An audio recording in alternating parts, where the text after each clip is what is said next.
Welcome to my channel. Before we dive into today's story, please take a second to like and subscribe to our channel. We appreciate your support. Now let's get started. It began on a warm evening in Paris after the final round of trade discussions had ended. The city was wrapped in a peaceful hush, but inside me, nothing felt calm. I remember that night vividly. The way he stood at the door of my hotel room, his tailored suit crisp, his dark eyes holding unspoken thoughts. "Auntie Miriam, you look like you need a drink," he said, his voice smooth as silk. I smiled, masking the storm within. Imran, my stepson, the son of the man who had taken me from Lagos to this distant, unfamiliar world. But there was something about him, something different, something that pulled me in ways I couldn't explain. At first, I convinced myself it was nothing, a fleeting thought I could ignore. But the feelings only grew. I caught myself thinking about his smile, the way his lips curled when he saw me across the room, the way his gaze lingered, not like a son should look at a stepmother, but like a man looks at a woman. I knew it was dangerous, but I couldn't stop it.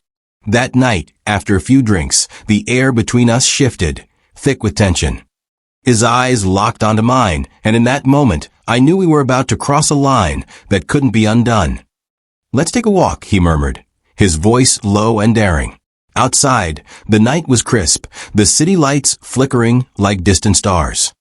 But I felt like I was on fire, burning from within. Every nerve in my body was awake, alive, trembling with something I refused to name. As we strolled through the hushed streets, his fingers brushed mine. I didn't pull away. I should have. I should have remembered who I was, what was at stake.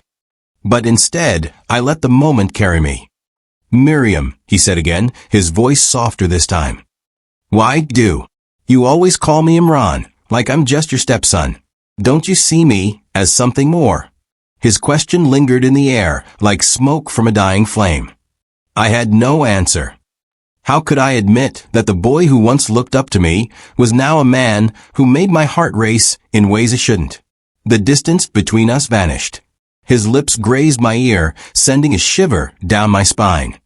"I've wanted this for so long," he whispered, and the dam inside me broke. I told myself to pull away, to stop this before it was too late. But I didn't.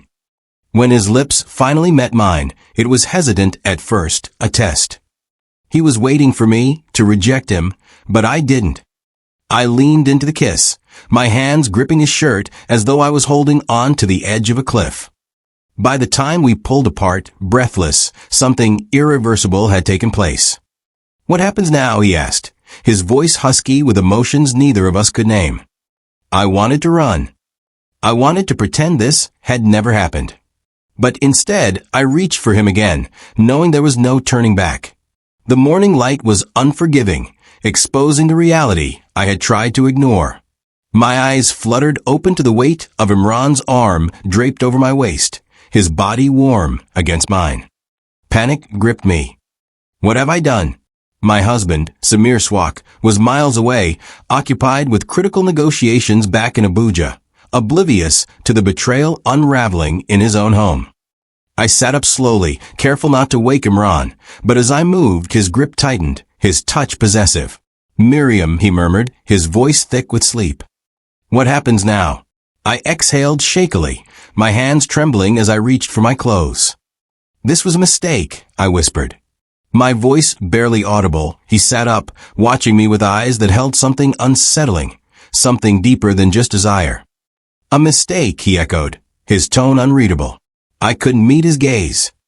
"I can't do this," I said, forcing myself to move, forcing myself to escape. As I reached for the door, his voice stopped me. "Don't you love me?" I froze. Love? My chest tightened as emotions I wasn't ready to confront crashed over me. I had no answer, not when I was willing to say out loud.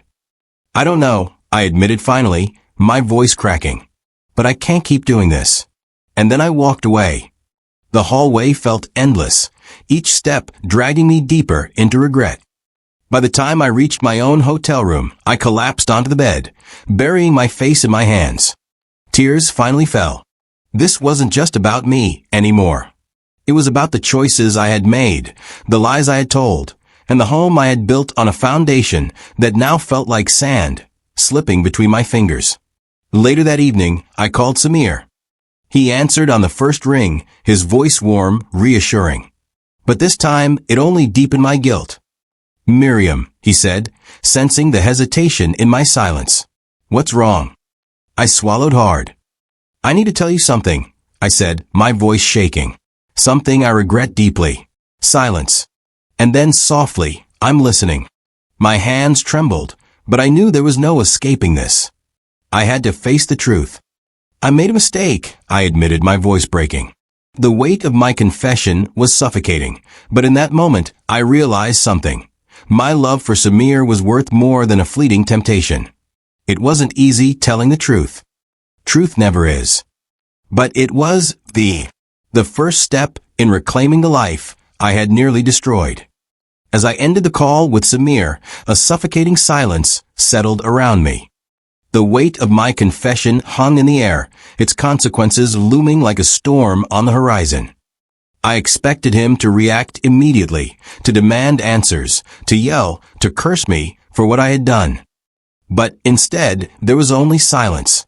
"Samir," I whispered, gripping the phone tighter. He exhaled long and slow. "I need time, Miriam." His voice was unreadable, but I could hear the strain behind it. "I don't know what to say right now." The call ended before I could respond. I sat there frozen, staring at my reflection in the dimly lit hotel mirror. My face was pale, eyes hollowed from sleepless nights, lips still swollen from the stolen kiss that had led me here. I had done the right thing by confessing, but why did it feel like I had just set fire to everything I had built? A knock on the door made my heart jump. I knew who it was before I even opened it. Imran stood there, his dark eyes searching mine, his presence filling the doorway like an inescapable force. He had changed out of last night's clothes, but the intensity in his gaze remained. "You told him, didn't you?" His voice was quiet, but there was something unreadable in his tone. I nodded, stepping aside to let him in. I had to. He shut the door behind him, running a hand through his hair. "And what now?" I shook my head. "I don't know, Imran." He didn't say much. He just said he needed time. He exhaled sharply, as if embracing himself. "Do you regret it?" The question struck me like a knife. Did I regret it? I wanted to say yes, to tell him that I wished I had never let this happen, that I wished I had never looked at him the way I did, never let myself get lost in the fire of his touch. But deep down, the truth was more complicated than that. "I regret hurting Samir," I admitted, choosing my words carefully. "I regret betraying him." But I hesitated, my voice barely above a whisper. "I don't regret feeling alive." Imran stepped closer, his expression unreadable. "So what does that mean?" I closed my eyes, trying to gather my thoughts. "It means that we can't do this anymore, Imran. Whatever this was, it has to end. I have to try to fix my marriage." His jaw clenched, his fists tightening at his sides. "And what if he doesn't forgive you?" The question lingered in the air, its implications heavier than I was ready for. His expression darkened. "And what about me, Miriam? You think I can just forget what happened between us?" His words sent a chill through me. There was something dangerous in the way he looked at me, something possessive. I stepped back, creating space between us. "You have to," I said firmly. "We both have to."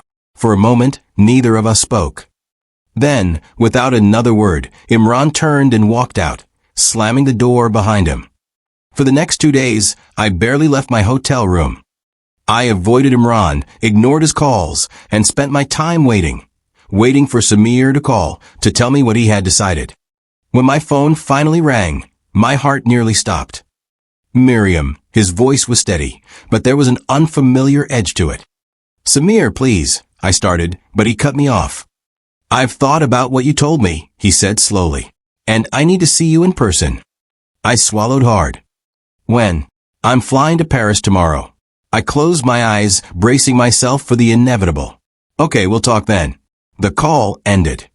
I exhaled shakily, feeling the weight of everything pressing down on me. Tomorrow, I would face my husband, the man I had betrayed, and I had no idea what his verdict would be.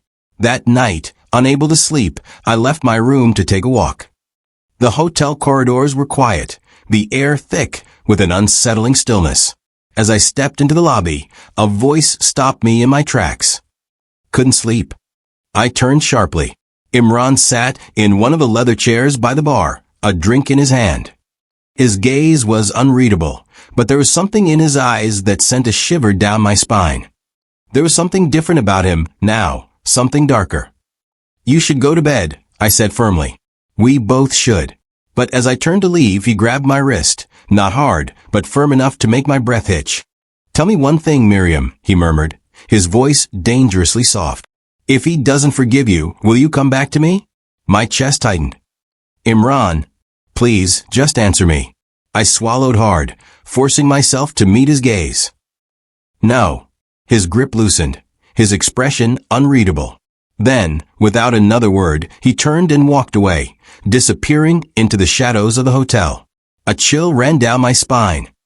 I had put an end to this, but something told me Imran wasn't ready to let go, and that terrified me more than anything else. The next morning, I waited in the hotel lobby, my nerves frayed. When Samir walked in, his presence was like a tidal wave. He was calm, too calm, and that scared me more than if he had come in shouting. He took a seat across from me. "Tell me everything," he said quietly. And so I did. I didn't hold back. I told him everything. The feelings I had ignored for too long, the night I had given in, and the regret that had consumed me afterward. When I finished, he stared at me for a long time, his face unreadable. Finally, he spoke. "I loved you, Miriam. I trusted you." His voice was eerily steady, but then he added, "But I don't know if I can ever look at you the same way again." Tears burned my eyes. "Samir, please." He shook his head. "I need time. I need space." My heart shattered. "Are you leaving me?" He exhaled, running a hand through his hair. "I don't know yet." And just like that, he stood and walked away, leaving me sitting there, drowning in the consequences of my choices. As I watched him disappear, I realized that no matter how much I wished I could undo the past, some betrayals left scars too deep to heal, and some mistakes cost more than we could ever imagine. For the next few days, I felt like a ghost, drifting through the world. Samir had left without saying much else, his absence a haunting reminder of the damage I had done. He didn't call. He didn't text. And Imran? He was everywhere. At first, I thought I was imagining it, catching glimpses of him in the hotel lobby, feeling his gaze on me when I walked through the halls. But then the messages started. "You don't get to just erase me, Miriam. Did you really think you could use me and throw me away?" Each text sent a shiver down my spine. I ignored them, hoping he would get the message, but he didn't. One evening, as I returned to my hotel room, I found a single red rose lying in front of my door. My heart pounded as I scanned the hallway. It was empty, but I knew Imran wasn't letting go. I picked up the rose, my fingers trembling. A note was tucked beneath it. "Meet me at the rooftop bar one last time."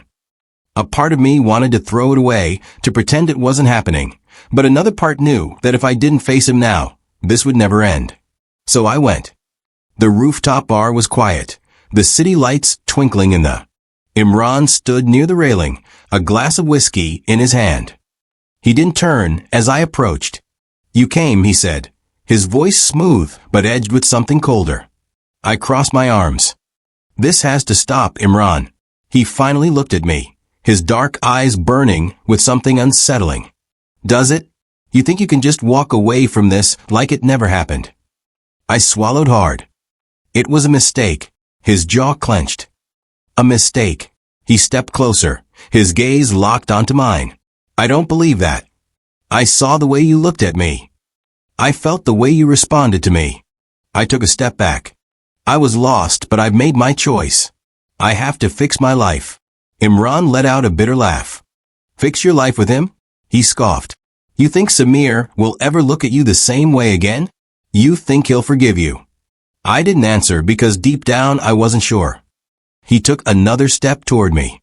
"You felt something with me, Miriam. You can't deny it." I met his gaze, forcing myself to be strong.